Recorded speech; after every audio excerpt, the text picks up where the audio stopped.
Hello दोस्तों, नमस्कार। स्वागत है सभी का। बहुत महत्वपूर्ण वीडियो के साथ में उपस्थित हूं। सभी दोस्तों का धन्यवाद देता हूं जो इस चैनल के साथ में लगातार जुड़े हुए हैं, वीडियो देख रहे हैं और जो है लगातार आप लोग मेहनत कर रहे हैं। ये सबसे बड़ी बात है मेरे लिए और इस चैनल के लिए। तो दोस्तों, टेस्ट सीरीज में अंक कैसे बढ़ाएं, बहुत ही अच्छी और पॉजिटिव वीडियो आपके लिए है। अगर आपके लिए 5% भी इस वीडियो से फायदा मिलता है तो मुझे नहीं लगता कि आपको इसमें देखने में कोई बुराई होगी। और अगर वास्तव में ये कंटेंट आपके लिए हेल्पफुल है, अगर ये कंटेंट आपके लिए अच्छा लगता है तो जरूर मेरे साथ में आप इस चैनल पर जुड़ सकते हैं, सब्सक्राइब कर सकते हैं चैनल को और वीडियो को लाइक कर सकते हैं। दोस्तों, कुछ महत्वपूर्ण बिंदु हैं जिनसे आप अपनी टेस्ट सीरीज में अंक बढ़ा सकते हो।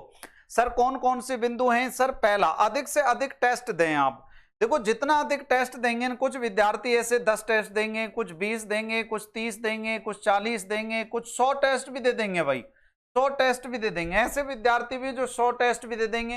भर्ती परीक्षा कोई सी भी हो सकती है, पटवार हो सकती है, 4th ग्रेड हो सकती है, 1st ग्रेड हो सकती है, रीट हो सकती है, 2nd ग्रेड हो सकती है, दिल्ली पुलिस हो सकती है, रेलवे हो सकती है, एसएससी हो सकती है, कोई भी भर्ती हो सकती है, सीटेट हो सकती है।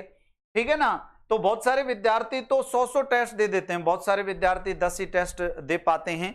तो दोस्तों, इससे पता चलता है कि भैया पेपर का लेवल किस प्रकार का होता है, प्रश्न कैसे पूछे जाते हैं, प्रश्न कहां से आते हैं। ठीक है ना?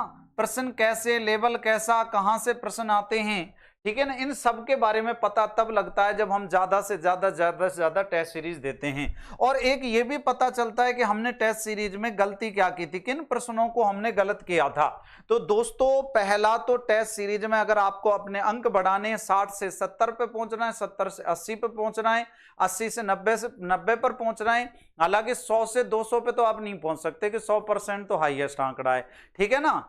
तो आपको अगर अपने अंकों में इंक्रीज करना है, अगर आपके आपके अंक आपको बढ़ाने हैं, तो ये सब कुछ आप कर सकते हो। अधिक से अधिक टेस्ट दें जिनसे ये चीजें सुधरेंगी। दूसरा, पैटर्न के अनुसार पढ़ें। अब देखो भैया, आप टेस्ट दे रहे हैं, मान लो सपोज दैट जैसे रीट मेंस का टेस्ट दे रहे हैं भैया, रीट मेंस का टेस्ट दे रहे हैं आप, रीट मेंस परीक्षा का टेस्ट आप दे रहे हैं और आप पढ़ रहे हैं समाज शास्त्र। अब समाज शास्त्र तो भैया किसी सब्जेक्ट में ही नहीं रहा, एसएसटी में भी नहीं आ रहा। तो आप लोग ये विशेषता ध्यान रखना, सब्जेक्ट से संबंधित पढ़ें, उसी से संबंधित पढ़े जो परीक्षा में आपके आने हैं और जो टॉपिक मेंशन किए गए हैं। अब जैसे अगर मान लो 2nd ग्रेड में जलधाराएं दे रखी हैं तो जलधारा ही पढ़ें आप, आपको प्रवाल भित्तियां पढ़ने की आवश्यकता नहीं है। ठीक है ना? जैसे अगर जैन धर्म दे रखा है इतिहास में तो जैन धर्म ही पढ़ें आप, आपको इस्लाम धर्म पढ़ने की आवश्यकता नहीं है।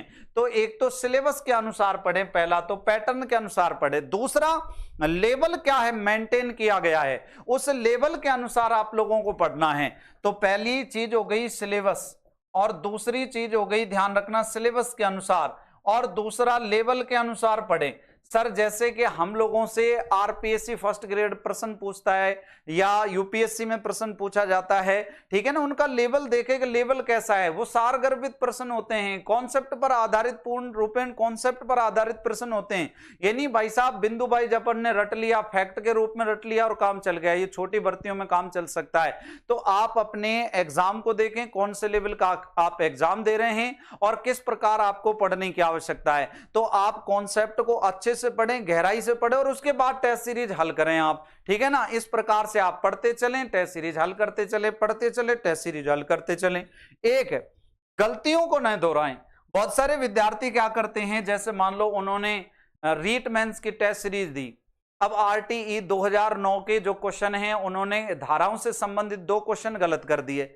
अब अगला टेस्ट देंगे, फिर धाराओं के क्वेश्चन गलत हो रहे हैं, फिर उससे अगला टेस्ट देंगे, फिर धाराओं के क्वेश्चन गलत हो रहे हैं। तो जब आप अपनी गलती को दोहरा ही रहे हो तो उससे क्या फायदा हुआ? टेस्ट देने से कोई मतलब नहीं है। टेस्ट देने से फिर तो आपको टेस्ट देना ही नहीं चाहिए, मैं तो ये कहता हूं। तो जो कॉन्सेप्ट में से आपका प्रश्न गलत हुआ है उस कॉन्सेप्ट को कम से कम 2 बार पढ़ डालो।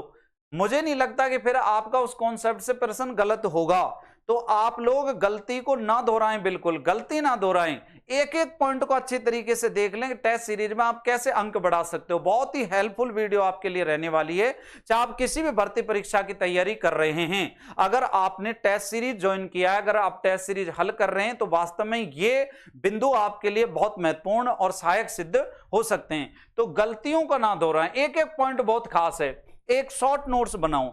देखो, मुझ जैसा व्यक्ति तो अगर टेस्ट सीरीज हल कर रहा होता, जब मैंने बहुत सारी टेस्ट सीरीज हल करी तो वास्तविकता में देखा कि जो कमियां हैं, जो बिंदु गलत हो रहे हैं, जो लगातार प्रश्न गलत हो रहे हैं, ऐसे प्रश्नों को आप अपने एक शॉर्ट नोट्स बनाओ। और मान लो आप 30 टेस्ट सीरीज हल करते हो और अब मान लो आप लोगों ने 100 जगह गलतियां की हैं, तो 100 गलतियों को आप अपने नोट्स में लिखो। 100 गलतियों को कि भाई यहां गलती हुई है, यहां गलती हुई है। जैसे कई बार क्या होता है कि अपन टेस्ट सीरीज करी अपन ने हल और अपन से 5 क्वेश्चन नहीं आ रहे, तो उन 5 क्वेश्चनों को लिख लो आप और 5 क्वेश्चनों को याद करो।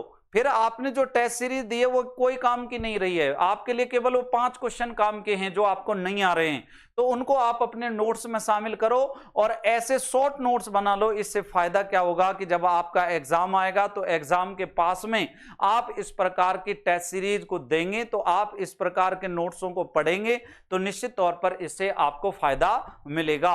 ऐसे कम से कम 4 से 5 सवाल आपके सही भी हो सकते हैं जो आपको एग्जाम में बहुत आगे खड़ा कर देंगे, कंपटीशन में बहुत आगे आपको ले जाएंगे। एक आप रिवीजन जारी रखें। कई विद्यार्थी क्या करते हैं, बहुत ज्यादा पढ़ लिया और कहते हैं कि यार सर इतना पढ़ लिया कि अब तो कह ही नहीं सकता, और ये बुक पढ़ ली और वो बुक पढ़ ली और लक्ष्मीकांत पढ़ ली और एनसीईआरटी पढ़ ली, आरबीएससी पढ़ ली, सर बहुत कुछ पढ़ लिया, अब तो पढ़ने को कुछ बचा ही नहीं। तो मैं कहता हूं पढ़ने को तो बहुत कुछ है मेरे भाई, ठीक है ना। नोट्स पढ़ लिए सर अच्छे अच्छे कोचिंगों के, अरे भाई बहुत कुछ पढ़ लिया, मान लिया कि बहुत कुछ पढ़ लिया, लेकिन मैं आपसे ये कहना चाहता हूं कि आपने रिवीजन किया। अगर आपने बहुत कुछ पढ़ लिया था, महासागर पढ़ लिया, अगर रिवीजन नहीं किया ना नाम मात्र भी, तो आप लोगों के लिए वो इतना पढ़ना कोई काम का नहीं है। तो सीधी सी बात यह है कि अगर आपने बहुत कुछ पढ़ा या कम पढ़ा यह मायने नहीं रखता है, रिवीजन मायने रखता है। रिवीजन आपने किया है कि नहीं किया है। अगर वास्तव में आपने रिवीजन किया है तो कंपटीशन में आप बहुत आगे की संख्या में खड़े हो जाओगे, बहुत आगे की कतार में आप खड़े हो जाओगे। तो दोस्तों रिवीजन अपना जारी रखें और उसके बाद में टेस्ट सीरीज देते रहें। एक नेगेटिव मार्किंग से बचें। सर विद्यार्थी क्या करता है, एक विद्यार्थी तो आप समझना इस गणित को आप लोग इस प्रकार से समझना। एक विद्यार्थी तो 100 क्वेश्चन करके आया है और उसके 10 क्वेश्चन गलत हो गए, तो देखो 10 क्वेश्चन गलत हो गए, 1/3 नेगेटिव है, तो देखो 90 तो वैसे ही रह गए और 3.5 नंबर उसके और काट लो आप, ठीक है ना। तो उसके लगभग 86.5 के आसपास नंबर, लगभग 86.5 क्वेश्चन के आसपास बैठेंगे कट पिट के। एक विद्यार्थी ऐसा है जिसने 100 क्वेश्चन करे हैं लेकिन क्वेश्चन 2 ही गलत हैं, उसके गलत 2 ही हैं, केवल 2 क्वेश्चन गलत हैं या 3 क्वेश्चन गलत हैं। बिल्कुल अच्छी गणित के लिए ये देख लें, तो केवल 3 क्वेश्चन गलत है, तो 3 तो ये कटेंगे और 1 नेगेटिव कर जाएगा, यानी कि इसके 96 क्वेश्चन राइट माने जाएंगे। अब आप देखो ये 10 क्वेश्चन गलत करने से कितना बैक आ गया, कितना अंतर आ गया, देख लो लगभग 10 क्वेश्चन का अंतर आ गया, जबकि यहां 7 का ही अंतर था गलत करने से। तो यहां 7 इसने ज्यादा गलत करे, यहां इसने देख सकते हैं आप लोग जो है केवल 3 गलत किए, ठीक है ना। और यहां इसने 7 कम गलत किए हैं, यहां इसने 7 ज्यादा गलत किए हैं। इधर देखो यहां इसके 86.5 क्वेश्चन बन रहे हैं, यहां इसके 96 क्वेश्चन बन रहे। कितना अंतर आया। नेगेटिव मार्किंग से आपको बचना होगा, ठीक है ना। ये बहुत बड़ी और इंपॉर्टेंट बात है। अब बहुत सारे लोग आपको मोटिवेट करेंगे, यार रिस्क लो, ये लो, जान है तो जहान है ना भाई साहब, डर को दूर करो, डर से मत घबराओ, डर के आगे जीत है। तो भैया अच्छी बात है, आप अपनी जिंदगी को दांव पे लगाना चाहते तो बिल्कुल लगाओ, इसमें तो कोई किसी को रोक ही नहीं सकता, ठीक है। तो टेस्ट सीरीज आप लोगों को अच्छे से हल करनी है, ये पॉइंटों को ध्यान रखना है। और भी इस प्रकार की वीडियो में लगातार आप लोगों को बनाता रहूंगा। ये कुछ छोटी मोटी हेल्प थी जो आप लोगों के लिए निश्चित तौर पर फायदेमंद हो सकती है। दोस्तों अगर आपको इस चैनल के माध्यम से हेल्पफुल कंटेंट मिल रहा है तो निश्चित तौर पर इस चैनल को आप सब्सक्राइब जरूर कर लेना और इस प्रकार की वीडियो लगातार प्राप्त आप लोग करते रहें। इसके लिए बेल आइकन का बटन जरूर दबाना और दोस्तों वीडियो को जरूर लाइक करना। मेरे मित्रों बहुत बहुत शुभकामनाएं आप सबको जो आप अगले एग्जाम की तैयारी कर रहे हैं। Thank you, Ram Ram.